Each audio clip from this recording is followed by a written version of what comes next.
So we have with us Dr. Zev Rosenberg, Chair Emeritus of the Pacific College of Oriental Medicine in California, a practitioner for over 40 years.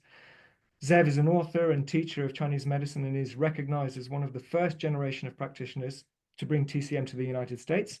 We're very honored to have you here with us today, Zev. So Zev is going to deliver a couple of seminars for ICOM in December on ministerial fire and autoimmune disorders. We're very much looking forward to hosting your seminars in December. Maybe you can talk to us, Zev, about what you intend to present and why it's so relevant to us and our patients today. Well, thank you, and it's an honor to be teaching at your school. We're really looking forward to the upcoming seminars. So my third book that came out, I think it was last year or the year before, is called Afterglow. And Afterglow is about autoimmune disorders, chronic illnesses, and its relationship to personal health, environmental health, and what I call Chinese ecological medicine. And the biggest argument I feel we have as practitioners in the modern world is not Me Tooism.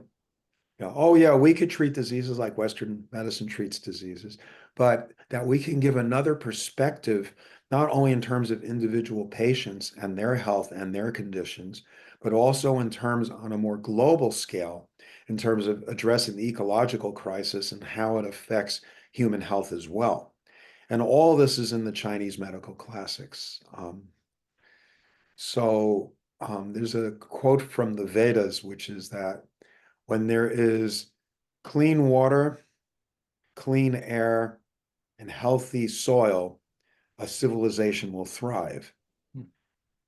And when there's impure water, impure air, and ravaged soil, civilizations will decline.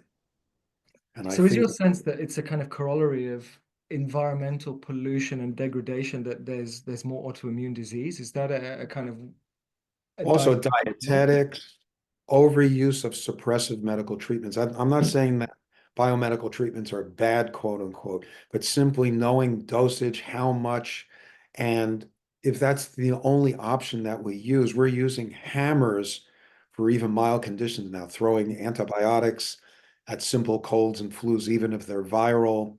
We're using steroids for skin disorders. I mean, homeopathy spoke about this, 100 to 150 years ago. Too many vaccines, just too much medical intervention, too much of a good thing, so to speak. So we need to find some type of balance at that end of things. On the other end of things, the medical classics all tell us proper sleep, proper lifestyle is very important. And this is in the realm of what we call yang sheng or yang xing, nurturing life in the medical teachings, which goes back pre-Han to the Ma Wangdui manuscripts, which is all about how to manage one's own health. We need to teach people how to take care of their own health. And that's what our tools are. There was a great physician by the name of Zhang Shishun in the early 20th century who intended in his writings to rectify the new ascension of biomedicine with Chinese medicine. He said, learn from the data of biomedicine, but stay rooted in the classical teachings of Chinese medicine. And then you will understand what to do, rather than trying to biomedicalize the theory of Chinese medicine itself. So he said the purpose of herbal medicine, acupuncture, moxibustion are teaching tools for our patients so they can learn how to manage their own qihua, their own qi transformation, and restore their own health.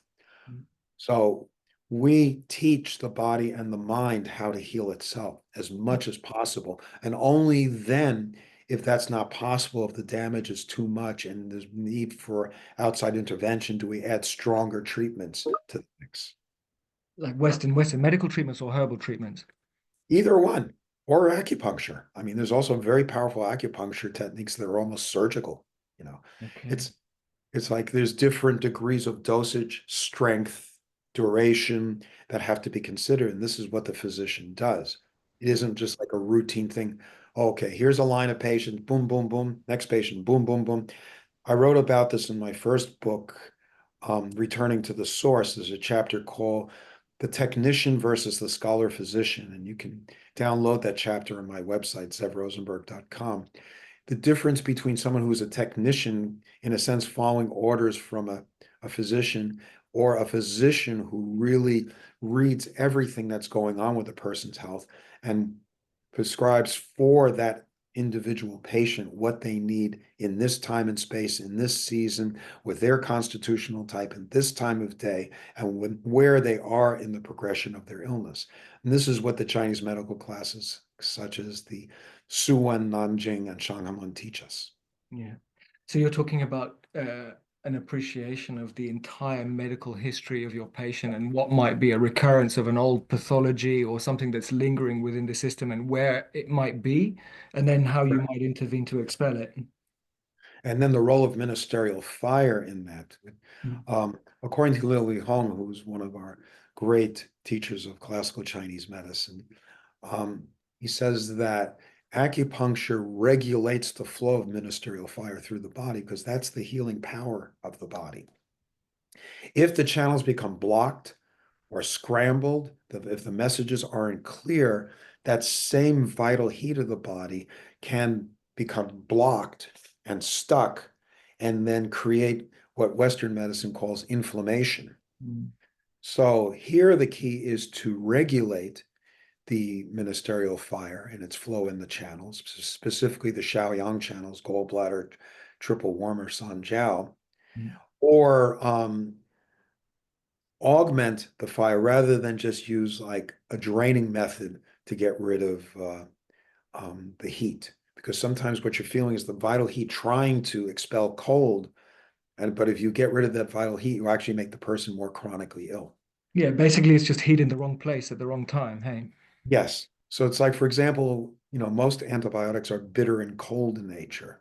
So if you give a bitter cold antibiotic for someone with a respiratory disorder, specifically if it's not indicated, like if it's a viral illness, you damage the spleen stomach qi, you lower the body temperature, increase cold, and of course you damage what we call today the microbiome, the commensal microorganisms that live in the gut and in the lung and in the sinus cavity and in the urinary vaginal tract, the genitourinary tract. And this leads to chronic disorders, and it's one of the origins of what we call autoimmune disorders as a result. Of cold specifically. Yeah. So I'm definitely more biased towards, you could say, more of a warming and supplementing school but I do pay attention to the Wenbing, the warm disease and draining excessive heat as well. But even the warm disease authors, the Qing Dynasty school, caution, don't overuse the bitter cold method, don't overuse draining because it will damage the correct qi, the zhong qi of the body. Because you lose qi if you expel heat. Right. You have to be very cautious of that. And do you use different framework when thinking about whether you're going to treat the organs or the channels? I'm kind of specifically thinking about, how do you add heat to minister fire or Ming Men with needles, without herbs, without some kind of internal organ-based intervention? Number one, you regulate with acupuncture, and also you could draw that heat back to the source, turning to the source. But here, the source of the Ming Men is between the kidneys, according to one interpretation of ministerial fire in the Ming Men in the life gate. Okay. So you direct and manipulate that force, and along with that, one of its expressions, ministerial fire, is Wei Qi or defense Qi. So you work with that. It's like almost like working with irrigation canals on where the qi flows, where the blood flows, et cetera, et cetera. But there is a form of herbal medicine that every acupuncturist uses or should be using, which is moxibustion. Yeah. Aye, mugwort. Burning that supplements ministerial fire. And the beauty of moxa, depending on the techniques you use, you can not only warm the ministerial fire, but you can also expel evil heat if you use it properly. Sometimes you have to add fire to fire to get rid of it, which is another interesting idea. It's the idea of using like to cure like. But that's a long discussion, a very deep discussion to go into. But I'm not that's allowed to ask a question on that. what's Yeah, that? please, Josh, go I'm not ahead. allowed to ask a question on that then, because I sometimes think about it in the clinic, but never know when is a good time to add more of one to create a reversal. Well, that's where our diagnostics, pulse, tongue, et cetera, et cetera. I'll give you a prime example of a misunderstanding of heat and fire. Um, During the Jin Yuan dynasty, there were the Sudajia, the four great physicians, and one was Li Dongyu, one of the spleen stomach school, who said that the earth phase is central phase, and then the other phases revolve around it, ascending of clear qi, descending of turbid qi. But another of the great physicians was Judanshi. Now, Judanshi was much more, shall we say, versatile than is claimed, but he said that yin is always deficient and yang is always surplus. He kind of reversed it. And this led to using a lot of yin supplementing heat clearing formulas and approaches in his medicine. And so if you look, for example, at Volker Scheid did some good research on this in his articles. The phenomena of menopause, which interestingly enough, you don't read much about in the Chinese medical literature until modern times.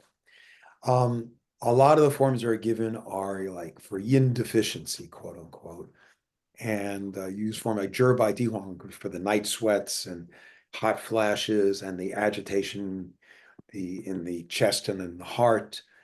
And in my opinion, in my experience, because I started working that way, and that method didn't work, and the formulas that were recommended didn't work, so I had to reorient my approach. And what I found is just look at what your diagnostics are. So many of the women, not all, but many of them, had pale, puffy tongues with a red tip. And what that would mean from the terms of tongue diagnosis is that there's heat lodged in the chest. Well, what's keeping it there? It's actually yin building up in the lower burner. And that's why the rest of the tongue's puffy, called the spleen, is deficient. The kidney yang and the ministerial fire is deficient. It's floated up, and the abdomen is filled with damp phlegm or water.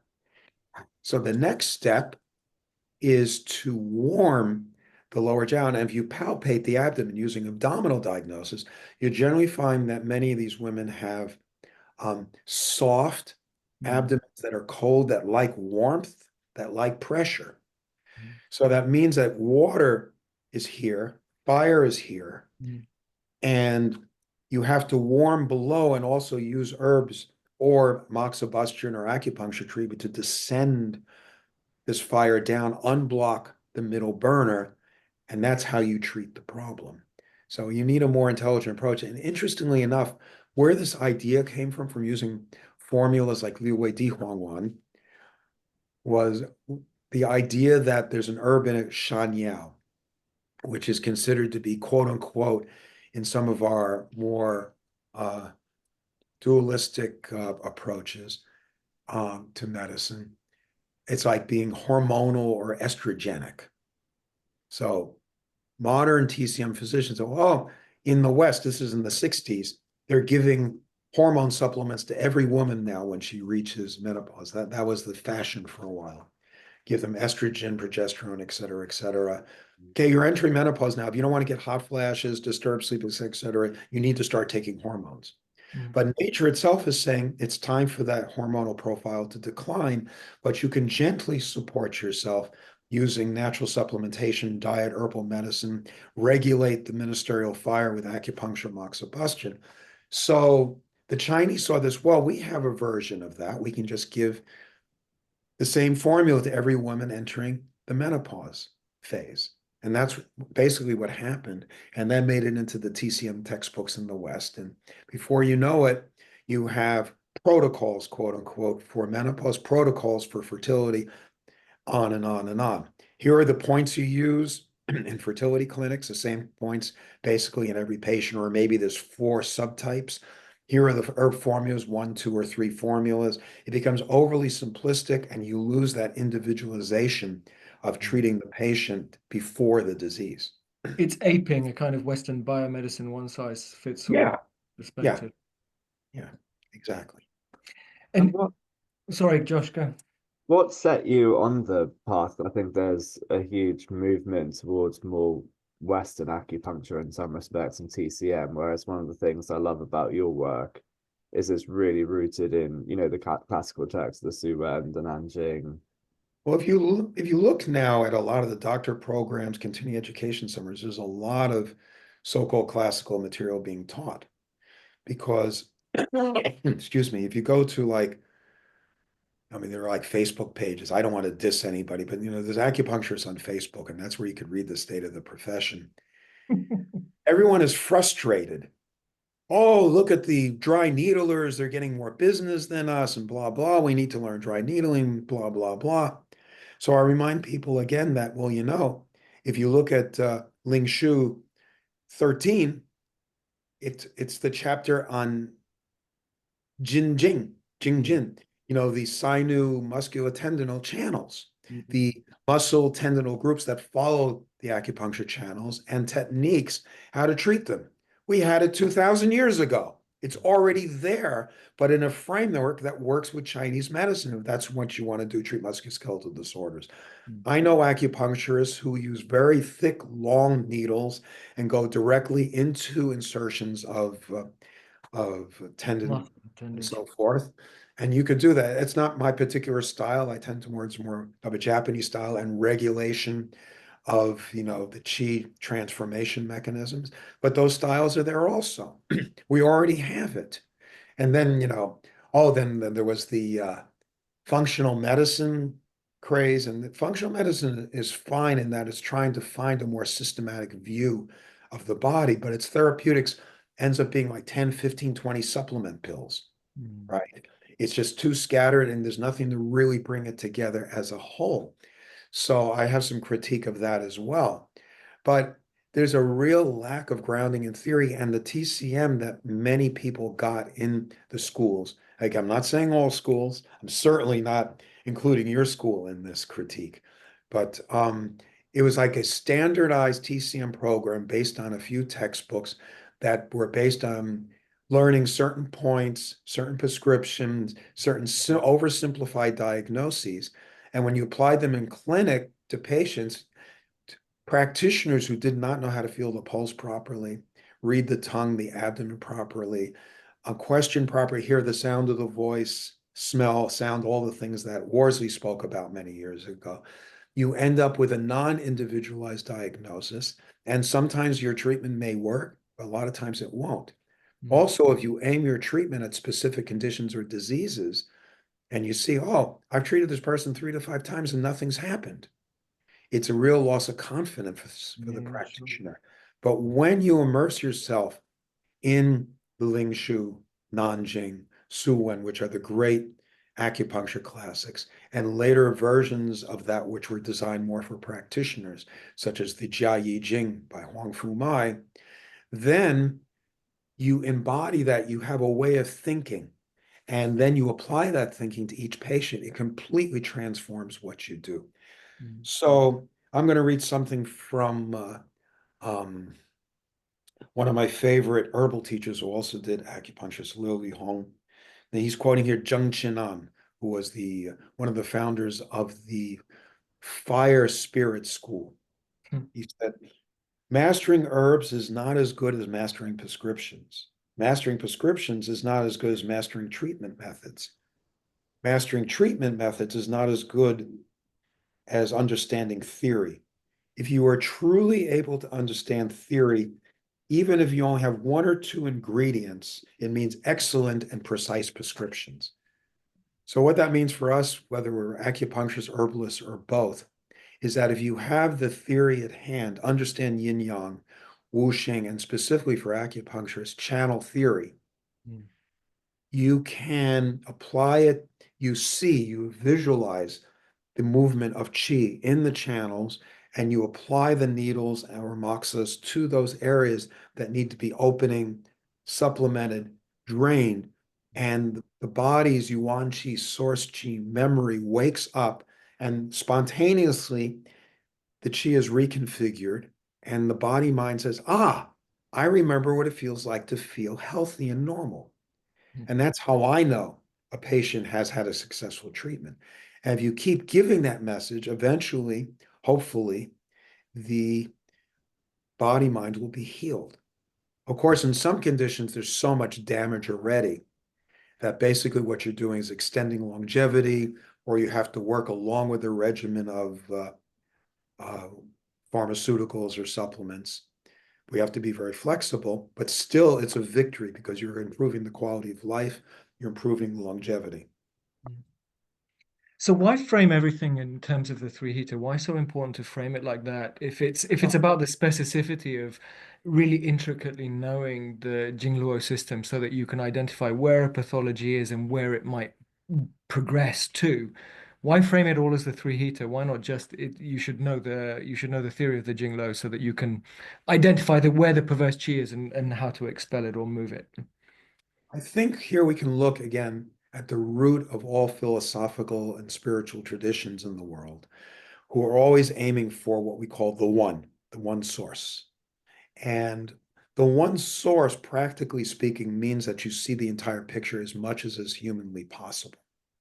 Our next book, which I wrote with Dr. Stephen Cowan, which will be coming out hopefully by spring, because we're self-publishing, is called A Ring Without End. And it's an overview of the channel system and a translation of maps that appear in the Nanjing to understand the channel system better. And basically, the Chinese came up with TU, with maps. Mm. And these maps, it's kind of like if you go hiking here in America in the national forest, you can get a hydrological map, understand rainfall amounts.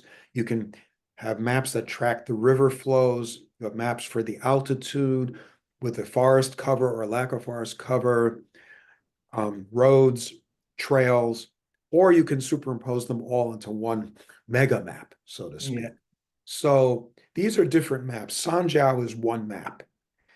Wuxing, 5 phases, one map. The channel system is a very important and essential map for everybody. Then you have the maps in herbal medicine, such as Sanyan, Sangyin, Three Yang, Three Yin. And these are all based on the cosmology that is spelled out in the Nanjing, Lingshu, and Su Wen, where you are looking at the qi of heaven, the qi of earth, seasonal qi, the movement of the 28 constellations and the earth's relationship to sun and solar and lunar cycles. All these come into play. And as you study, you embody that and you're able to, in a sense, intuit what's necessary as you're in clinic. Sometimes the Sanjiao map is useful. Sometimes it's not indicated. Sometimes you want to look at a Wuxing acupuncture approach. Sometimes you want to use the Qi Qing Ban Bai, the 8 extraordinary vessels. Sometimes you may want to use what we discussed earlier, the Jing Jing. I mean, I have 5-inch needles. If I need to get something into the hip there and go very deep and pump it, I'll do it. But for me, that's the exception rather than the rule. That's for like acute injury, et cetera, et cetera. And there are sports clinics that would obviously rely more on that than I would. This is a huge, vast medicine. In many ways, it's much vaster than biomedicine in terms of its scope. And it can include pharmaceuticals, supplements, different medical traditions around the world. It's like, it's the theory that counts, and you can apply that theory universally. Nice. As I see it. So, Yeah. and calling it classical as opposed to modern, the only reason we call it classical is because we're simply not there yet in terms of the amount of people we need to be studying and researching this. As you know, I'm very close with Paul Unschuld, who translated all those books. In fact, I convinced him he had translated the Lingsu into German. I said, why don't you translate into English and then also retranslate the Nanjing, and then you can claim you translated all the acupuncture classics. And he has a great translation team that he works with. And with gusto, he finished the job within less than a year. And then he moved on to this incredible herbal compendium called the Bunsao Gong Mu, or the by Li Shizhen, which is like 10 volumes and 4 volumes of a dictionary.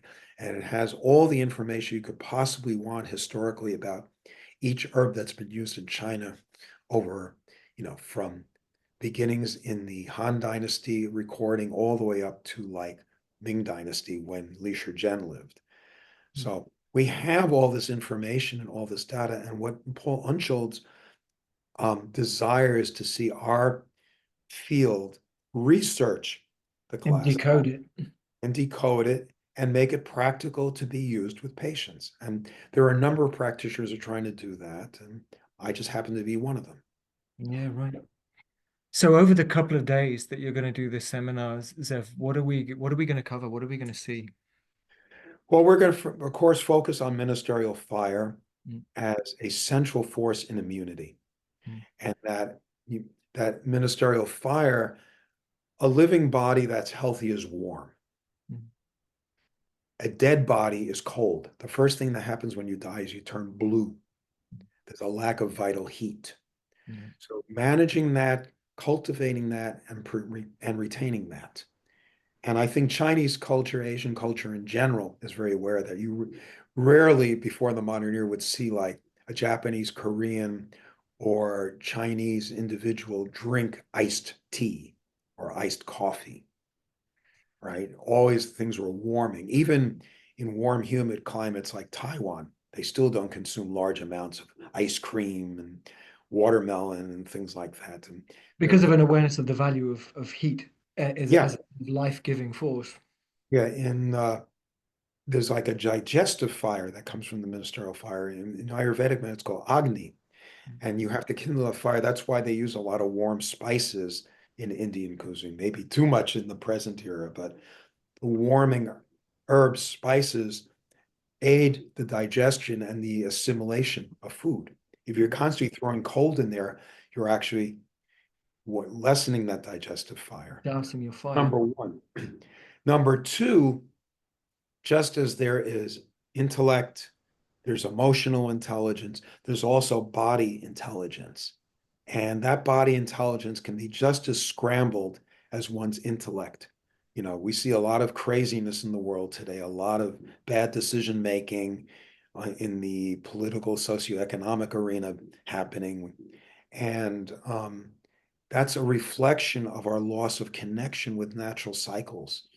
And if you study Chinese history or any really coherent world history, whether it's like, for example, like the what we call the Tanakh, the collected history of Jewish culture, you see repeating cycles of flourishing of dynasties and civilizations, especially in China as well, and then their decline and degradation and corruption. So we're seeing, in a sense, it's not people's fault. I don't blame, God forbid, individual patients. We're seeing a corruption of the factors that maintain a person's normal health. And this is leading to a type of immunological insanity. Why would the body attack itself? So there were Western scientists. One of my favorite ones was Francisco Varela and his teachings. He said there is no central immune system, which is similar to the idea in the Nanjing 30, that the Sanjiao has no form and has no direct location. It's more of a functional system. He said the immune system is like that as well. They're immune networks. It's more of a body-mind intelligence, and that we can augment that intelligence and direct it so that the body has its self-healing capabilities. And to the degree that we can do that, that's what we're going to discuss. Okay. I'm curious that you don't touch on Shen as a kind of loss of recognition of self, that autoimmune system, there's some disorder that the self is not definitely. self-recognizing. That's in my lecture notes to be covered within the amount of time we have. I mean, I think we will get to cover that. Shen, as Arnold Versluis has taught, is the awareness of self. So, for example, if a person has numbness, tingling, or lack of sensation, or a lack of awareness of one's own body, that's a lack of Shen in a very practical sense. And again, we can use moxibustion, acupuncture, Tui Na, various methods to awaken that body-mind intelligence. So you're definitely correct. I agree with you 100% on that. And it's definitely one of the areas that has to be covered. Okay.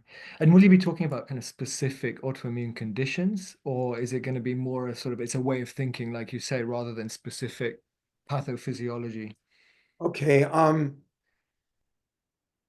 There are other people who teach. I mean, anyone can go on the internet now and find voluminous data on autoimmune disorders such as lupus, everything from lupus to cancer to allergies to skin disorders. All under the same framework from this perspective. So the idea here is I trust that most Chinese medical practitioners are very well versed in the biomedical aspects. And while we reference them, and time permitting, maybe even a few cases I will discuss, that isn't the goal. We don't, how do you treat a lupus patient? Well, the first thing I point out is that I don't even ask a person what their conditions are biomedically when I first see them. I feel their pulses, look at their tongue, listen to them. And then once I have that framework, I'm able to reframe the condition for them. Then they can tell me the specifics, how long they've had this condition. And we look for triggers. Like many young women, for example, with lupus, they had disordered menstrual cycles during puberty and after, which led to diseases of the blood. Obviously, lupus is a disease of Schweb.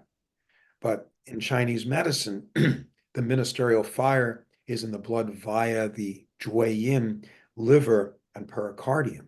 So how do we regulate Jueyin?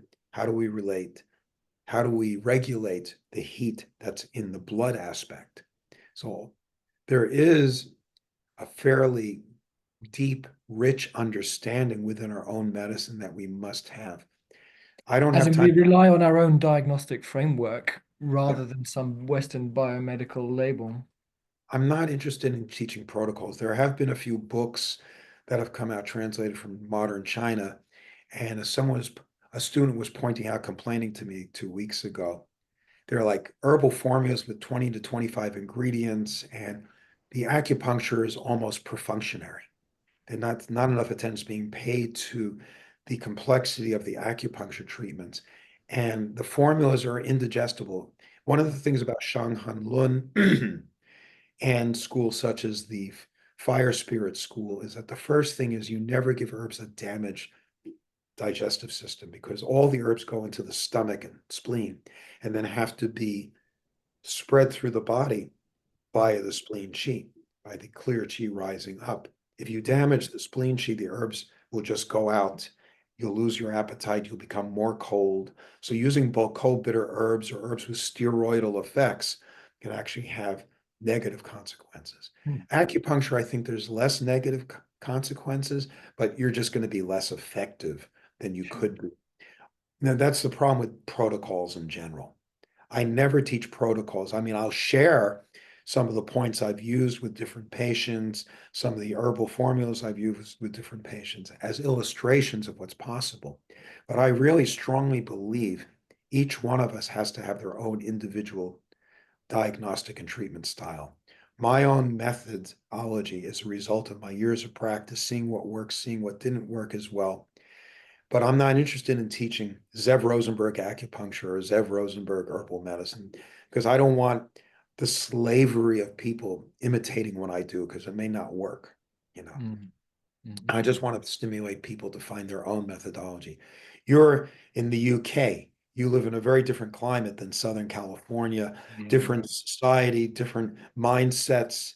I mean, I am a huge fan of, the British music era, Cream, Who, Hendrix, Beatles, Stones, all the rest of it, and an Anglophile.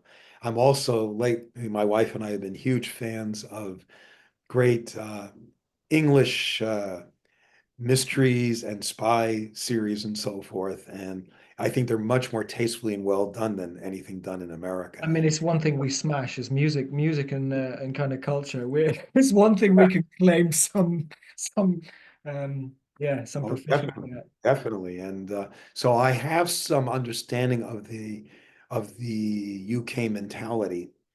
But again, you're there, you're in it, you're immersed in it. So I can give an outsider view of it, but you have an insider view. And to say my people have such fantasies about California, and these days they've turned to the negative, thanks to, like some of California is the source of everything bad, but it's also the source of everything innovative and new in the culture. But what the world does with those things, Your control. power. So anyway, enough ranting about that. Right, man. I'm really looking forward to it.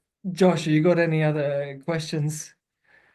No, I just want to say thank you, Seth. I think one of the things that always stands out, especially in with the idea of the ecological medicine, is there's so much stuff going on, and we've touched on a lot of those things today. Whereas I think if we look at our practice, even if it's small, for me, it makes me always reflect on we're making the world a slightly better place for our patients, for their partners, for their other relationships, and for the world on the whole. So it's something that always resonates with me at the end of every day. Like we are part of the ecological That's medicine the key word, resonate.